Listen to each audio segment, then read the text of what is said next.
At sana maintindihan mo, hindi kita ginawang pansamantala.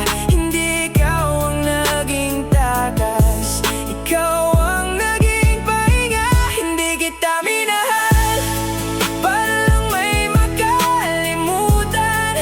Kinalimutan ko ang kahapon para ikaw ang tuluyang mahalin. Sa dami ng sugat, ikaw ang naging dahilan kung bakit gusto kong maniwala ulit sa pag-ibig na totoo at malinaw. Hindi kita ginamit para punan ng pagkukulang. Hindi ka naging anino ng isang nakaraang pangalan. Sa totoo lang, habang mas nakikilala kita, mas lalo kong nakita na iba ka, iba ang dala. Ikaw yung tahimik pero ramdam